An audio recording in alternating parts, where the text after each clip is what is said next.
اللہ الرحمن الرحیم.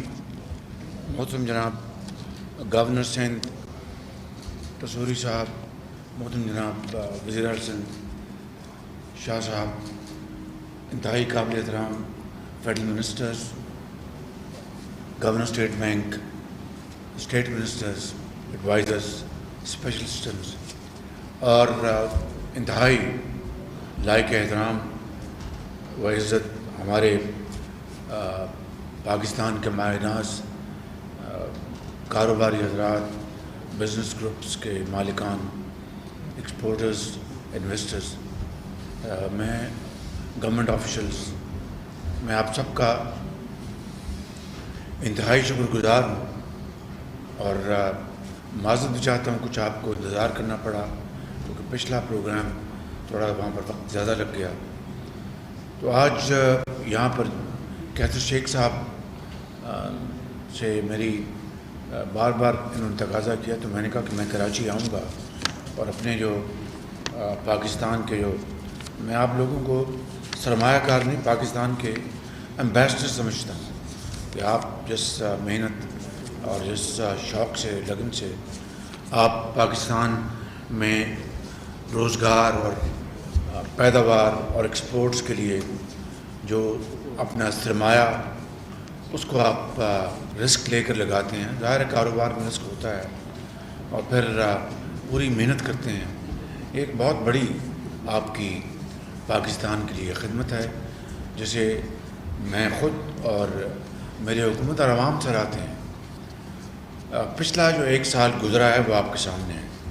میں یہاں پر جو معزز بزنس مین بیٹھے ہیں، انڈسٹریلسٹ بیٹھے ہیں، میں بہت سو کو ذاتی طور پر جانتا ہوں اور آپ کا بہت احترام کرتا ہوں. میں یہ کہنا چاہتا ہوں آپ کی خدمت میں کہ پچھلے ایک سال میں جو کچھ ہوا ہے وہ آپ کے سامنے ہے.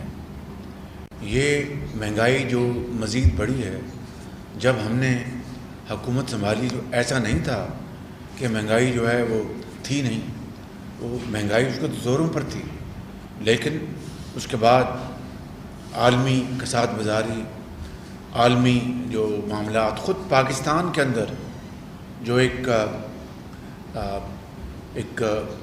انسٹیبل جو صورتحال تھی اور ہے سیاسی طور پر، وہ ایک بڑی وجہ تھی. آئی ایم ایف کے ساتھ آپ سب جانتے ہیں کہ پچھلی حکومت نے معاہدہ کر کے اس کو توڑ دیا.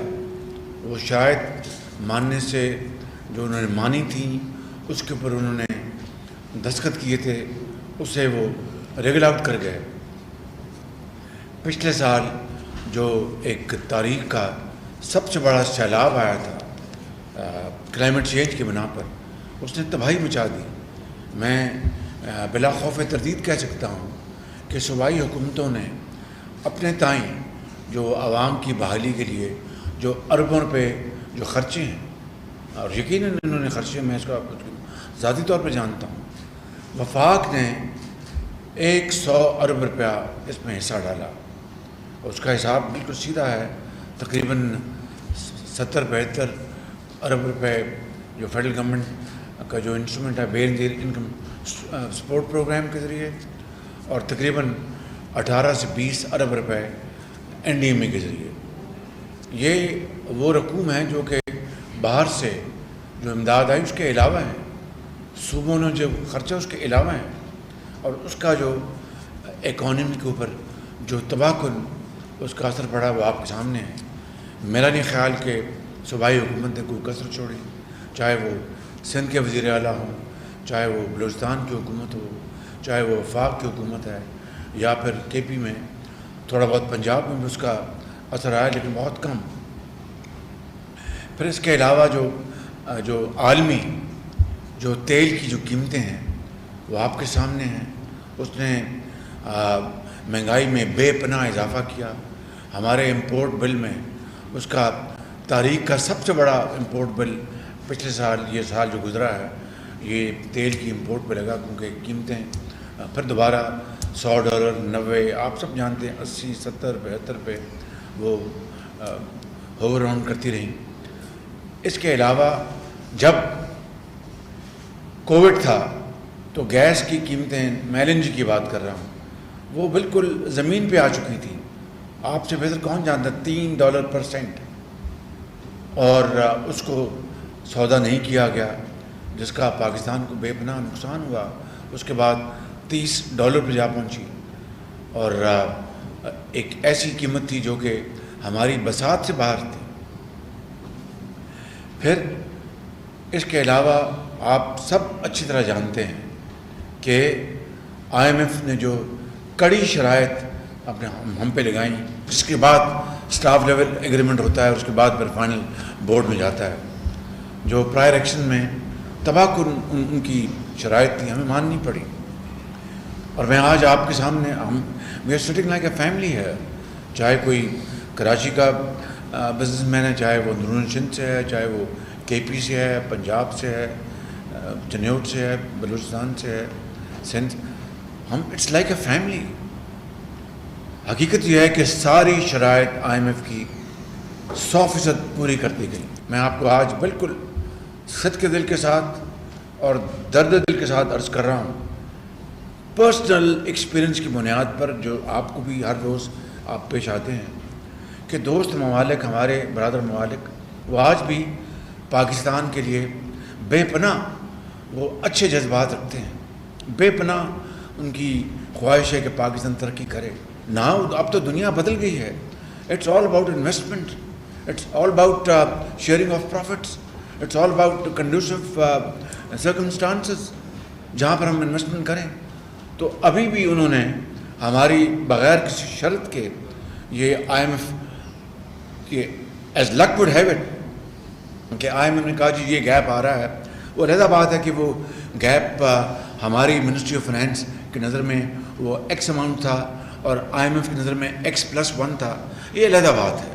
لیکن جو بھی گیپ تھا، ہم نے وہ بھی دوست ممالک کی اس انٹروینشن سے ہم نے وہ پورا کرا دیا.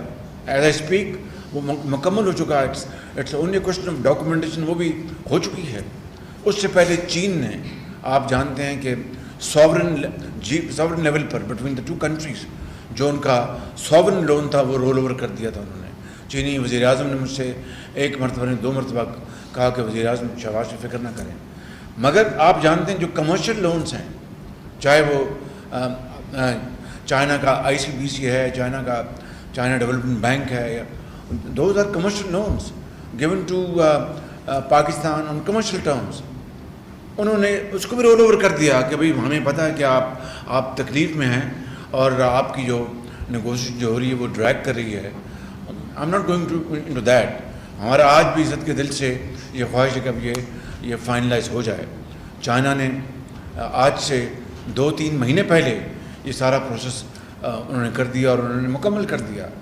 میں نے کم از کم اس طرح کی دوستی اور اپنے برادر ممالک کا اس طرح کا بھائی چارہ، اس کی شاید مثال کم ہی دیکھی ہوگی. الحمدللہ آپ میں ذہانت ہے، آپ ذہین، فتین، قابل ترین، محنت ترین اور گریٹ پیٹریوٹس آپ لوگ ہیں. اور وہ بات میں کوئی آپ کو ہوا میں یا آپ کو خوش کرنے کے لیے نہیں کہہ رہا. 60 کی دہائی میں، 50 کی دہائی میں، 70 کی دہائی میں آپ نے، اور تمام تر نامساعد حالات کے باوجود آپ نے 80 میں آپ نے کیا کچھ نہیں کیا پاکستان کے لیے، اور پاکستان کس طرح تیزی سے آگے بڑھا تھا. 90 کی دہائی بھی شامل کر لیں. وی آر اے کنٹری جہاں پر 2 چیزیں ہو رہی تھیں کہ جناب امپورٹ ڈلیشن پروگرامز ہوں تاکہ ہمارا فارن چینج جو ہے وہ کنزرو ہو، اور ایکسپورٹ کو بڑھایا جائے اور وہ ہمارے جو ریزرو بڑھیں. اور آپ کو یاد ہے جس ابھی شیخ صاحب نے مرحوم ڈاکٹر محبوب الحق کی بات کی، اس سے بھی پہلے وہ واچر اسکیم جو تھی ایوب خان کے زمانے میں، آپ کو یاد ہوگا، میں تو اس کو ابھی اسکول کالج میں تھا، وہ ایکسپورٹس کے اوپر تھا کہ 33% جو اس کا 33% واؤچر اسکیم ملتی تھی وہ آپ امپورٹ کر لیں، کوئی پارٹس، اسپیئر پارٹس، مشینری یا بازار میں بیچ دیں. تو یہ سارے کے سارے انسٹرومنٹ تھے کہ ہماری ایکسپورٹ بڑھے. آج میں بڑے خستہ دلی کے ساتھ بات کرنا چاہتا ہوں. آج سارے کا سارا ایمفیسس ہے اپنا لینڈ ڈیولپمنٹ کے اوپر، ہائی رائزز کے اوپر اور یہ ٹریڈنگ کے اوپر. ہماری جو ایکسپورٹس، ہماری انویسٹمنٹس وہ بالکل مرجھا چکی ہیں. بالکل آپ ہی لوگ تھے, ولی کا ٹیکسٹائل, گل جی, میں نام, آدم جی, بڑے بڑے نام تھے اور بڑا بڑا انہوں نے پاکستان کا بے پناہ انہوں نے پاکستان کی خدمات ان کی. لیکن آج وہ نام کدھر گئے؟ میں نے وہاں پر ایک جملہ بولا تھا ابھی ایکسپو پہ, جو گھڑی کی جو سوئی ہے واپس اسی شاندار جو تابناک پاکستان تھا, مستقبل آپ نے بنایا تھا 60 70 80 کی دہائی کا, وہ واپس لے کے آئیں. اس کے لیے دیکھیں, ایک سال میں یہاں پر کچھ سیاست میں نہیں جانا چاہتا, مجھے پتہ ہے کہ کیا ہو رہا ہے سیاست میں. آپ کاروباری لوگ ہیں, آپ نے ہمیشہ, اور رائٹلی سو, اس میں کوئی اپنے شرمانے کی بات نہیں, کہ آپ نے جب کاروبار اپنا کرنا ہے, بچانا ہے, تو پاکستان کے جو معروضی حالات ہے, کاروباری آدمی بڑا سیف پلے کرتا ہے, وہ سب کے ساتھ چلتا ہے کہ یہ شاید اگلی حکومت اس کی آ جائے گی, ہم اس سے بنا کے رکھیں جو موجودہ حکومت سے بنا. اس پہ نہ کسی کو اعتراض ہے, نہ اعتراض ہونا چاہیے. لیکن پچھلے ایک سال میں جو تقسیم در تقسیم ہوئی ہے, میں اس سے زیادہ آگے نہیں بڑھوں گا. معاشرے کے ہر طبقے میں, چاہے وہ تجارت ہے, چاہے وہ سرمایہ کاری ہے, چاہے وہ سیاست کا میدان ہے, چاہے ہمارے قومی ادارے ہیں, اس تقسیم نے برباد کر دیا پاکستان کے ایڈیفس کو, فاؤنڈیشن کو ہلا کے رکھ دیا ہے. اور وہاں پر ایک مائنڈ سیٹ بنا ہے. اور میں آپ سے آج جو باتیں, کھلی باتیں کر رہا ہوں کہ پاکستان ایک اللہ تعالیٰ نے خدا داد ملک پاکستان بنایا, بڑی عظیم قربانیاں دی گئیں قائد اعظم کی تحریک میں, آپ کے آباء و اجداد سب شامل اس میں. تاریخ لمبی ہے, میں اس میں نہیں جانا چاہتا. لیکن 47 کا پاکستان جن مقاصد کے لیے بنا تھا, آج وہ کہاں اور آج ہم کہاں کھڑے ہیں. اور مجھے اس میں کوئی بات نہیں کہنے میں کہ ہمارے وہ شہداء جنہوں نے پاکستان کے لیے جانیں دی تھی, ہندوستان سے وہ پتہ نہیں کوئی اپنا ریل میں آیا, کوئی پیدل آیا, کوئی بائیسیکل پہ آیا, کوئی بیل گاڑی پہ آیا, راستے میں کس طرح ان کے پیارے ان کو شہید کیا گیا. ہماری ماؤں بہنوں کے جو دوپٹے وہ ان کے آنچل پھٹے, کس طرح بچے ان کے یتیم ہو گئے, کس طرح وہ یہاں پر بے سر و سامانی کے عالم میں پہنچے. کہ ایک ایسا ملک جو ایک خدا داد ملک پاکستان جو عظیم بنے گا, نہ صرف اسلامی دنیا میں بلکہ پوری دنیا میں. اور مجھے خدا کی قسم کوئی ایک لمحے کے لیے شک نہیں کہ آپ میں کو پوٹینشل ہے, آپ کے بچوں میں پوٹینشل ہے, ہماری پوری قوم میں پوٹینشل ہے. لیکن اس ایک سال میں جو تقسیم در تقسیم ہوئی, اور یہ نہیں کہ ہم سب فرشتے ہیں, میں سب سے زیادہ خطاکار آدمی ہوں, لیکن اس طرح کی حرکتیں کہ میں بیٹھنا نہیں, اور اس طرح کی تانا تنی, گالی گلوچ اور ہر چیز کا الزام, اور یعنی لوٹ کے کھا گئے, سب کچھ کر گئے, کبھی اس طرح قومیں بنتی ہیں. اور پھر ایک مائنڈ سیٹ نے ایک تیار ہوا, اور مائنڈ سیٹ اور ایک کلٹ بنا, اور وہ معاشرے کے ہر طبقے میں بنا, خالی اسکول کالجوں میں نہیں, ہر جگہ بنا. میں اس سے زیادہ بات نہیں کرتا. اور آپ اب دیکھیں کہ 9 مئی کو کیا ہوا. 9 مئی کو وہ ہو گیا جو دشمن کبھی سوچ نہیں سکتا تھا. بڑے بڑے پاکستان کے 72 سالہ تاریخ میں بڑے بڑے حادثے ہوئے ہیں, قوموں کی زندگی میں حادثے ہوتے ہیں, لیکن کبھی اس طرح کا واقعہ ہوا. ہم ایک بار کئی بار میں اپنی تقریروں میں کر چکا ہوں کہ محترمہ بے نظیر شہید ہوئی, ذوالفقار علی بھٹو کا جوڈیشل مرڈر ہوا, ضیاء الحق کا وہ دور تھا, نواز شریف کے ساتھ کیا ہوا, اوروں کے ساتھ کیا ہوا. کبھی کوئی یعنی احتجاج تو ہوئے, اپنا بسیں بھی جلی ہوں گی, توڑ پھوڑ بھی, لیکن کیا وہ لوگ جو کہ پاکستان کی سرحدوں کی حفاظت کے لیے وہ اپنی جان دلی پر رکھ کر وہ اللہ کے پیارے ہوتے ہیں اور اپنے بچوں کو یتیم کر جاتے ہیں, لاکھوں بچوں اور بچیوں کو یتیم ہونے سے بچانے کے لیے, کیا کبھی کسی نے اس طرح کا ایک وحشیانہ عمل کیا, توڑ پھوڑ کی, دہشت گردی کی, ملک دشمنی کی؟ یہ تو 65 میں وہ بھی نہیں کر سکا کہ جو کہتا تھا کہ میں لاہور کے جم خانہ میں آ کے ہم شام کو سیلیبریٹ کریں گے. تو انہوں نے, جنہوں نے ان کے دانت کھٹے کیے اور جنہوں نے ٹینکوں پہ آگے آ کے اپنے جانیں دیں, اپنے جہازوں پر ان کا مقابلہ کیا, چاہے وہ ہوائی جہاز ہو, بحری جہاز ہو. میں لمبی بات نہیں کرنا چاہتا, میں یہ کہتا ہوں کہ کسی ملک کی ترقی نہیں ہو سکتی جب تک کہ وہاں پر پولیٹیکل اسٹیبلٹی نہ ہو. اسٹیبلٹی اور اکنامک اسٹیبلٹی دونوں جڑی ہوئی ہیں. آپ سے بہتر کوئی نہیں جانتا. میں خود ایک ایسے باپ کا بیٹا ہوں جس نے الحمدللہ اپنی محنت سے دیانت سے اپنا نام کمایا اس ملک کے اندر. تو میں اس کو اچھی طرح جانتا ہوں کہ پیسہ تو وہیں جاتا ہے جہاں پر اس کو پتہ ہو کہ مجھے یہاں کوئی چھیڑے گا نہیں, اور میں محنت کروں گا تو وہ پیسہ 1 روپیہ 2 روپے ہوگا, 3 روپے ہوگا, اور 100 روپے, کروڑ روپیہ, and so on so forth. تو جب تک اسٹیبلٹی نہیں آئے گی تو اکنامک اسٹیبلٹی کہاں سے آئے گی؟ تو میں سمجھتا ہوں آج یہ ہے وہ میرا فائنل کنکلوژن میری معروضات کا. میں نے آج کا میرا پروگرام تھا بات کرنے کا. میں نے آپ سے گزارش کرنی تھی کہ بجٹ آ رہا ہے, اس میں ہم کیا کر سکتے ہیں اس تھوڑے عرصے میں اور ان حالات میں, جبکہ اقتصادی طور پر بے پناہ چیلنجز ہیں, بے پناہ. میں آپ کو مہنگائی میں خود تسلیم کر رہا ہوں کہ یہ مہنگائی جب میں سوچتا ہوں تو یعنی کہ کہاں میں منہ چھپا کے جاؤں. میں وہی شہباز شریف ہوں جس نے نواز شریف کی لیڈرشپ میں الحمدللہ پنجاب میں 10 سال 12.5 سال حقیر خدمت کی ہے. اور میرا یہ ایمان ہے کہ پاکستان کو کسی باہر سے الٹیمیٹلی شارٹ ٹرم میں تو اس کے بغیر گزارا بھی نہیں ہے کہ الٹیمیٹلی ہمیں بڑے اپنا لمبے چوڑے کے لونز لینے پڑے. اگر ہم نے حالت بدلنی ہے تو اپنی حالت ہمیں پہلے خود بدلنی ہوگی. اور وہ کون ہیں؟ وہ لوگ جن کو اللہ تعالیٰ نے یہ اقتدار دیا ہے, یہ اللہ تعالیٰ نے ان کو یہ قدرت بخشی ہے کہ جو دوسروں کی حالت بدل سکیں. مثلا آپ ہیں, کاروبار میں آپ لوگوں کو روزگار دیتے ہیں اور دین اور دنیا کماتے ہیں. اگر میں ہوں تو میں پالیسی ایسی بناؤں جس سے کہ اپنا پروڈکشن بڑھے, امپلائمنٹ بڑھے, اور ہماری ایکسپورٹس بڑھیں, ہمارے ریونیوز بڑھیں. تو دیکھیں میں کسی لمبی بات میں نہیں جان چاہتا. دیکھیں یہاں پر ملک کے اندر یہ بیٹھے چیئرمین FBR, میں ان سے سخت ناراض ہوں. ان سے میں نے سال پہلے, شریف آدمی ہیں, he is an honest man, but it's all about delivery, it's all about service to the nation. اگر کوئی آدمی شریف آدمی ہے, بہت اچھی بات ہے, وہ نماز پڑھے, اللہ کو یاد کرے, لیکن قوم کو جو غریب آدمی, جو بیوہ ہے, جس کے منہ میں نوالا نہیں ہے, جو بے روزگار ہے, تو وہ اگر اپنا کہے گا جناب کہ شہباز شریف 5 نمازیں پڑھتا ہے تو اس کا مجھے کیا فائدہ؟